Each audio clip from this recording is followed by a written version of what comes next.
Hello everyone, आज का video continue करते हैं हम नर्सरी एक्टिविटीज़ के साथ। नर्सरी क्लास में क्या होता है, बच्चे बहुत छोटे होते हैं, उन्हें राइटिंग करने का कोई एक्सपीरियंस नहीं होता है, वो लिख नहीं पाते हैं। उन्हें ये नहीं पता होता है कि उनको अपने हैंड को किस तरह से मूव करना है। तो जस्ट उनको एक स्टार्टिंग बेस देना होता है। तो सबसे पहले है कि बच्चों को हैंड की जो मूवमेंट है वो क्लियर करनी चाहिए। तो उसके लिए हमें सबसे पहले उनको स्ट्रेट लाइन जो होती है, स्लीपिंग लाइन, वो ड्रॉ करनी सिखानी चाहिए। जैसे डॉट डॉट डॉट आपने यहाँ पे पुट किया और आप बच्चों को बोलिए कि वो डॉट को मैच करें ऐसे करके। इससे क्या होता है, उनकी लाइंस की जो प्रैक्टिस होती है, क्योंकि हम जितना भी कुछ लिखते हैं वो सभी लाइंस पे ही बेस होते हैं, है ना। स्ट्रेट लाइन होती हैं, स्टैंडिंग लाइन होती हैं, स्लीपिंग लाइन होती हैं, स्लैंटिंग लाइन होती हैं। तो अगर वो इस तरह की जो लाइंस हैं उनकी प्रैक्टिस कर लेते हैं तो उनकी जो हैंड राइटिंग है वो इम्प्रूव होती है और वो लिखना सीखते हैं। तो सबसे पहले तो इस तरह की स्ट्रेट लाइंस जो है, स्लीपिंग लाइंस, उनको ड्रॉ करना सिखाना चाहिए, इजी भी होता है। सेकंड, आपको स्टैंडिंग लाइन की प्रैक्टिस करानी चाहिए। 2 डॉट दीजिए छोटे छोटे, आप उनको बोलिए कि इनको मैच करें। शुरू में होता है कि हाँ, सीधे डायरेक्ट होता है कि ABCD बच्चों को लिखना लोग सिखाने लगते हैं, लेकिन आप अगर बच्चों को इस तरह से प्रैक्टिस कराते हैं तो ज़्यादा अच्छा होता है। पहली बात है कि वो सारे जो हैंड की मूवमेंट होती है वो करना सीख जाते हैं, तो उनके लिए लिखना भी इजी होता है। अभी बच्चे को लाइंस नहीं खींचना आ रहा है और आप उनको ABCD पूरा लिखना सिखाओगे तो बच्चे उतने अच्छे से नहीं कर पाएंगे। इसलिए अच्छा है कि आप कुछ समय बच्चों को इन लाइंस की प्रैक्टिस के लिए दीजिए। जब बच्चे एक बार लाइंस की प्रैक्टिस सीख जाते हैं, लाइंस को ड्रॉ करना सीख जाते हैं, तो उनके लिए लिखना इजी होता है। इन 2 तरह की जो लाइन हैं उनको करने के बाद आप बच्चों को इस तरह की जो लाइंस हैं उन पे प्रैक्टिस करवा सकते हैं। जैसे हमने यहाँ पे कर्व लाइन ली हुई हैं, तो आप यहाँ से एक मेन डॉट दीजिए और बीच में छोटे छोटे डॉट्स को पुट कीजिए। अब बच्चों को बोलिए, और जो डॉट्स हैं आपने नोटिस किया ये बहुत पास पास में हैं, जिससे बच्चों को बिल्कुल दिक्कत ना हो हैंड को मूव करने में। तो यहाँ से बच्चों को बोलिए कि वो डॉट टू डॉट ऐसे करके उसको मैच करते जाएं। इससे क्या होगा कि डॉट की हेल्प से वो हैंड को मूव करेंगे और उनकी प्रैक्टिस होगी।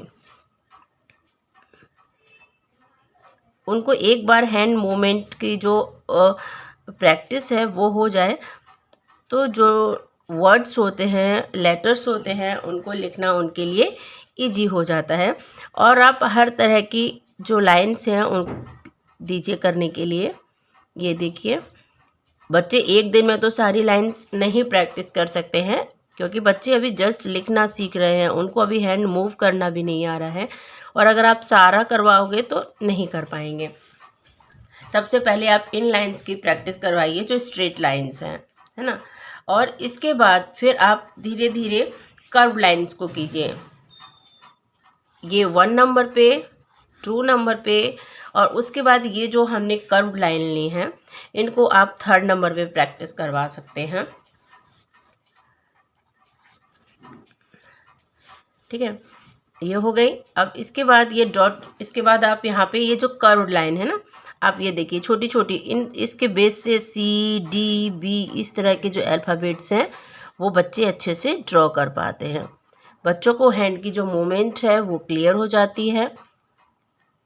तो आप ये मत सोचिए कि बच्चों को सीधे हम ABCD लिखाएं, इसमें टाइम वेस्ट नहीं होता है। ये बच्चों की हैंड राइटिंग को इम्प्रूव करने के लिए बहुत ज़रूरी होता है। आप जितना ज़्यादा इनकी प्रैक्टिस करोगी और करवा दोगे बच्चों को, और फिर बच्चे जितना ज़्यादा प्रैक्टिस कर लेंगे उनकी हैंड राइटिंग भी उतनी ही अच्छी होगी और उनको लिखना भी उतना ही ईजी होगा।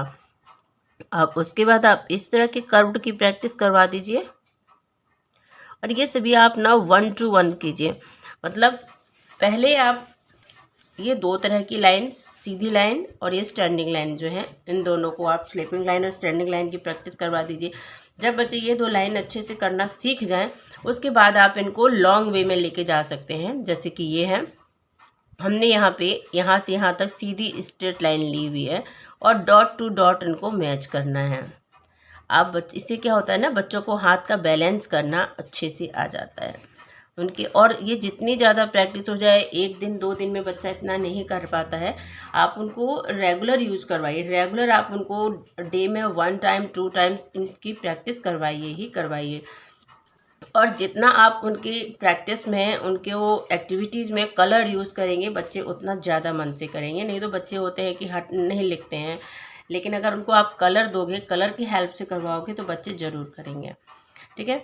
इन तरह की लाइंस की प्रैक्टिस करने के बाद आप ये लाइंस जो हैं, ये देखिए स्लैंटिंग लाइन की प्रैक्टिस करानी चाहिए। आप डॉट टू डॉट दीजिए, 3 हमने वहाँ पे 1 2 3 थोड़ी थोड़ी स्पेस से क्या होगा कि बच्चे लाइंस को खींचना सीखेंगे अच्छे से। ये देखिए, और इसके बाद आप ये लाइन की प्रैक्टिस करवा दीजिए। पहले तो बच्चा है कि लिखते समय कॉपी ज़रूर मूव करेंगे क्योंकि उनको प्रैक्टिस नहीं होती है, लेकिन उसके बाद आप उनको सीधी कॉपी में ही करवाने की प्रैक्टिस कीजिए। ये जो लाइंस हैं, इनकी प्रैक्टिस आप अगर बच्चों को करवा देते हैं तो उनकी एक अच्छी तैयारी हो जाती है। इस तरह की लाइंस की, और ये सबसे लास्ट में, ये बहुत कर्व्ड लाइन है तो आप इनको एकदम लास्ट में करवा सकते हैं। तो ये 8 तरह की लाइंस हैं। सबसे पहले स्ट्रेट लाइंस हैं, फिर स्टैंडिंग लाइंस हैं, फिर कर्व लाइंस हैं, है ना, राइट कर्व, लेफ़्ट कर्व्ड, और ये अपर कर्व्ड, है ना, इस तरह से है। आप इन तरीके से इनको प्रैक्टिस करवा सकते हैं। फिर ये स्लैंटिंग लाइन, और उसके बाद जिगजैग, आप ऐसे ऐसे करके पूरी प्रैक्टिस करवा सकते हैं। और इन लाइंस की अगर प्रैक्टिस हो जाती है तो बच्चे अच्छे से चीज़ों को करना सीख जाते हैं। 1 बाय 1 आप इनकी प्रैक्टिस करवा सकते हैं। नेक्स्ट है कि बच्चे जो ओरल, हम लोगों को क्या है कि जब अभी बच्चे लिखना ही सीख रहे हैं तो बच्चों को इस समय जो लेटर्स हैं उनको आइडेंटिफाई करना सीखना चाहिए। वो लिख पा रहे हैं या नहीं लिख पा रहे हैं, ये आप बाद में कोशिश कीजिए, क्योंकि अभी आप उनको सिर्फ लाइन की प्रैक्टिस करवा रहे हैं। उसके साथ में आप उनको आइडेंटिफिकेशन सिखा सकते हैं। वो बच्चे अभी ABCD लिख नहीं रहे हैं पर उसको आइडेंटिफाई तो कर सकते हैं, तो आप उनको आइडेंटिफाई करना सिखाइए। जैसे ये A लिखा हुआ है तो आपने यहाँ पे बहुत सारे ए लिखे हुए हैं लेटर्स। आप बच्चों को बोलिए कि इसमें से जो A है ना, बस उसको सर्कल करें या फिर कलर करें, जो आपको सही लगता है। तो जैसे यहाँ पे A है तो बच्चे यहाँ पे से इतने सारे लेटर में से A को सर्कल करेंगे तो क्या होगा कि वो उसको बहुत ध्यान से देखते हैं, सर्कल करते हैं, तो वो उस चीज़ को पहचानते हैं। अब बच्चों को क्लियर कीजिए कि ये A है, A for Apple, A for Apple, A for Apple. इससे क्या होगा, उनकी जो आइडेंटिफिकेशन है वो क्लियर होती है और वो उस चीज़ को पहचानते हैं। अब बच्चों को फोर्स मत कीजिए, जब बच्चों का मन है आप बच्चों को उस हिसाब से पढ़ा सकते हैं। DCPD, अब ये D है, बच्चा इसको आइडेंटिफाई करेगा और आप उसको साथ में बैठ के सर्कल कीजिए, अकेले करने को मत दीजिए, जिससे कि जब भी बच्चा उसमें कुछ एक्टिविटीज़ कर रहा है आप उनको क्लियर कर सकते हो। इन्हें D को सर्कल किया और फिर यहाँ पे वापस D है तो फिर D को सर्कल करेंगे और फिर से D को सर्कल करेंगे। तो इससे क्या होगा कि बच्चे इस समय लिखना नहीं जानते हैं, लेकिन वो चीज़ों को कैच करते हैं, वॉच करते हैं, उनको समझते हैं। तो इस तरह से आप उनको ओरल एक्टिविटीज़ जो हैं वो कंप्लीट करवा सकते हैं। ये हो गई, ए उन्हें आइडेंटिफाई किया, वो ए को समझ रहे हैं कि हाँ ये ए है, और ए फॉर एप्पल होता है, ये आप उनको क्लियर कीजिए। डी है, ये D for dog, D for dog, D for dog. अब यहाँ पे 2 लिखा हुआ है, इसी तरह आप नंबर्स की भी प्रैक्टिस बच्चों को करवा सकते हैं। यहाँ पर 2 है तो बच्चे जो हैं वो 2 को सर्कल करेंगे। इससे क्या होगा कि वो 2 को आइडेंटिफाई करना सीखेंगे। जहाँ भी वो उस अक्षर को देखेंगे वो बोलेंगे कि हाँ ये 2 है। ऐसे ही 4 है, यहाँ पे बहुत सारे लिखे हुए हैं नंबर्स, लेकिन इसमें से उनको करना क्या है, सिर्फ 4 को सर्कल करना है। ये एक्टिविटीज़ जो होती हैं बच्चों की स्टडी में, बच्चों की आइडेंटिफिकेशन में, और जो स्टार्टिंग में बच्चों का बेस होता है उसको बहुत मजबूत करती हैं। तो आप इन एक्टिविटीज़ को डेली टू डेली बच्चों को करवा सकते हो, नंबर्स चेंज कर करके। इससे क्या होता है कि उनके हर नंबर्स की जो है वो अच्छी प्रैक्टिस हो सकती है।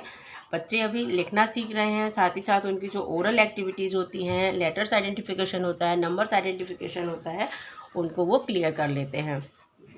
और जब इन लाइंस की प्रैक्टिस हो जाए आप उनको जो लेटर्स हैं, अल्फ़ाबेट्स हैं, उनको डॉट टू डॉट लिखने की ट्रेसिंग की हेल्प से लिखने को दे सकते हैं, जिससे बच्चों की अच्छी प्रैक्टिस हो जाए। आई होप आज का जो वीडियो है आपके लिए हेल्पफुल रहेगा बच्चों की एक्टिविटीज़ में, बच्चों की स्टडी में, बच्चों के रिविजन्स में। आप बच्चों को 1 बाय 1 इन चीज़ों की प्रैक्टिस करा सकते हैं। बच्चे जो 3 to 5 ईयर्स के हैं, 3 to 5 ईयर्स किड्स के लिए इस तरह की जो एक्टिविटीज़ हैं वो हेल्पफुल होती हैं। तो अगर आपको लगता है कि मेरे वीडियोस जो हैं आपके लिए हेल्पफुल होते हैं तो प्लीज़ आप मेरे चैनल को सब्सक्राइब कीजिए, शेयर कीजिए, कमेंट कीजिए, लाइक कीजिए।